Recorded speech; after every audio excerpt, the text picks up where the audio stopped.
So, hi everyone. This is Judy Garcia.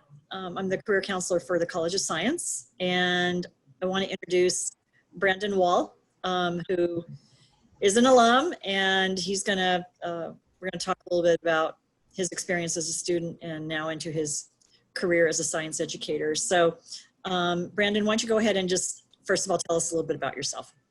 Yeah, it's nice to be here and see you again, Judith. My name is Brandon Wall, and I'm in my 6th year teaching science. My last 5 years were with the Cupertino Union School District, and this year I'm with the Santa Clara Unified School District over at Peterson Middle School. I did my single subject science teacher's credential through San Jose State, and then I also ended up doing the science education master's program, which was separate. I believe now they have combined those programs, which is great. I had to do them separately. But from those programs, I really got a lot out of them. And it wasn't really until I started teaching that I realized a lot of what I did learn in the credential program and the master's program helped me. Going to class at night was tough. And you're like, am I ever going to use this? And there was more that I got out of it than I think I realized in the moment as I reflect. So, it's also good, I think, that I did the master's program, because I think the longer you can be a student while you're a teacher, as hard as it is to do both, it does make you a better teacher. And there's no doubt about that. Interesting. All right. So what made you decide to study science in the first place? The honest answer that comes to mind is I'm driving with my dad to move to Santa Cruz, because I'm a UC Santa Cruz alumni. And when I was deciding what I wanted my major to be, I was like, well, I don't really like English. I would never study history. Don't care for econ, but I really liked my biology and chemistry classes in high school. So I was like, I'm going to study biology. And that's pretty much it. I've always liked science. I think it's the best subject. That's totally my bias, but it explains everything that's going on in the world, including the coronavirus. Absolutely. Yeah. You're getting probably so much. We're all learning science so much more than ever before. And I think it's great. I think it really is. Okay. So my next question is, how did you find, so when you were at when you UC Santa Cruz or San Jose State, I guess you went to both, right? Yeah, and I'm even a Santa Clara University alumni. I have my administrative degree and a master's in educational leadership from there. So I did another program after San Jose State. Yeah. So how did you find your internships or special projects as a student? How did you find opportunities to gain experience? In my undergrad at UC Santa Cruz, there was an intern program called CalTeach. And I'm sure there's probably something similar at San Jose State. It might not just have the same name.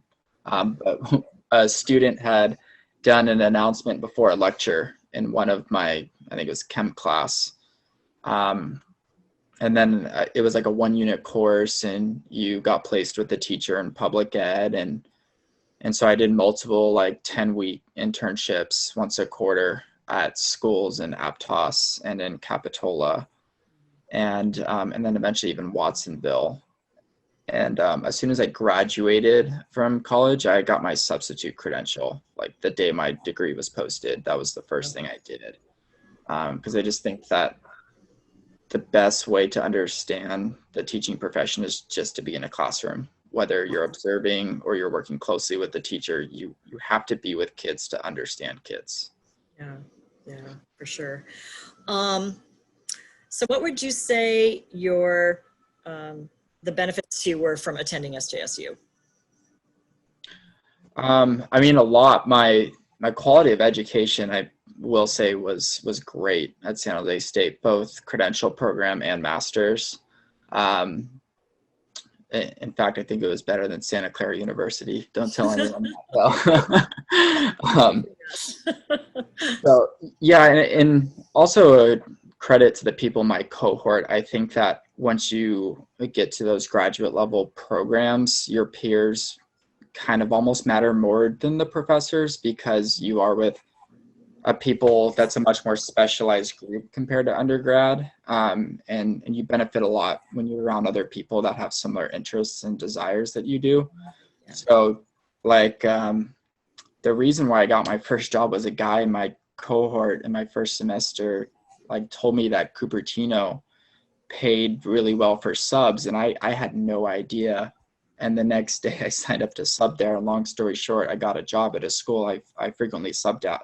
And I probably never would have even discovered that opportunity if it weren't for like one conversation with a colleague. Yeah. So yeah, there's a lot of great resources within San Jose State, both from the professors to your colleagues and to everybody at the administrative and career level like yourself. Yeah, so that's what we tell students: talk to everybody, ask. Oh, it's number one. It's number one. I got the job where I am now in Santa Clara Unified, which is a very high-paying school district, because of people I knew from Cupertino who moved on. So it's interesting. Always helps to be kind and to work hard. Okay, so my next question, I think this is really important, especially now, is what skills and insights are you gaining from working remotely? I don't know if you're in the classroom very much or how you're doing this, but I think especially being an educator, being a teacher right now has got to be really challenging. It is, yeah, and I won't sugarcoat it. It's almost like we're all back at year one. That's kind of how teachers are describing it right now, where you got your veterans who don't quite have that confidence that they have. They're a little bit more hesitant.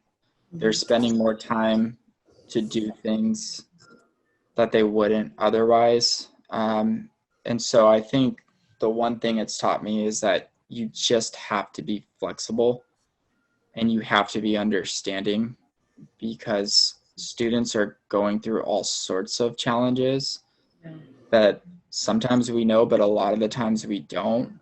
And so you have to give yourself permission to not worry about covering every piece of the content. That's not going to happen. You're going to harm students if you're trying to go at that pace. So I think just really understanding the human side, because we're always thinking about students in general, but this is a different situation. School districts across the Bay Area right now are experiencing a much higher rate of D's and F's, including at my current site. It's almost doubled since last year, and that's a problem. Wow. So yeah, you got to give yourself permission to do things differently right now, because we're in different times. When I talk to students, I stress the importance of networking for opportunities, to make contacts, to build their LinkedIn network, all that. So what kind of networking are you doing right now, and do you recommend current students do? Yeah, it's number one. I really, really believe that. I even tell my students that it's not what college they go to, it's what they do when they're in college. Meaning you can go to the top universities in the world, but if you are just in isolation doing your coursework, you're going to graduate with not much opportunity in front of you. Whereas if you're at anywhere, San Jose State, Berkeley, Fullerton, whatever, you have to provide the opportunities, and you can never do that in isolation. And in education, people know people all over the place, especially veterans. A quick story would be, again, when I saw the position I got to where I am now, one of my previous colleagues, her husband's work partner's wife is at the school that I work now, and she connected me, and then that teacher ended up going to the principal, and it got me an interview, and I was able to, get the job over a few other candidates. And so she told me, I would have never done that for you if you weren't the hard worker that you are. So I think it's got to be a combination of you are working hard, you're doing what you're doing for the right reasons, and just be kind to people. I mean, it sounds so simple, but it's not. It's, I would imagine also that schools, like businesses, appreciate referrals, appreciate getting, really strong referrals for opportunities like that. So you would not have been referred if that process hadn't taken place. And I think that's the same for, I think, a lot of employers, and they look for that. And that's been going on for a long time. That's nothing new, but I think when somebody is willing to refer you, they know that you would potentially be a great fit. You would potentially be a great teacher, and they know you and have seen or familiar with your work through other people, things like that. So and I was hesitant to kind of go that route. I was like, no, I want to get this job on my own, but it's not that someone else is getting the job for you. Right. That they're creating more holistic picture that the process of hiring can't. In terms of a resume and a cover letter, you can have an amazing resume and cover letter, but when you're applying to a school district like where I am now and thankful to be, I mean, there was 75 applications for the job. Something needs to stand out. Something needs to help you. So again, it's not that someone else is getting you the job. They're just building a more holistic picture. That's good. That's good. Great. All right. So my final question for you is, what advice do you have for current students, and especially students that are thinking about getting into education, into teaching? Get into classrooms as quickly as possible, whether that's internships. I know that there's opportunities everywhere, whether it's an after-school program, during class time. And if for any reason that's not possible, then go get your substitute credential as soon as you graduate. It's also a great way to make money right out of college.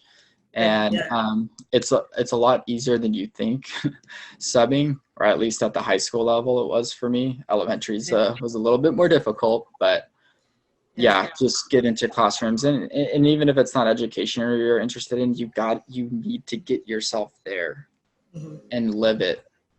Because you can read all the theory, all the research, but until you're actually practicing it, you don't understand the job.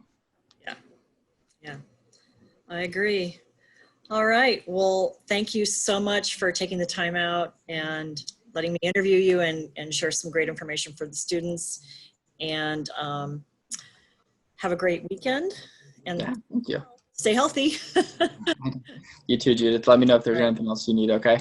I will. Thank you so much. All right. Thank you. Take care. You bet. Take care.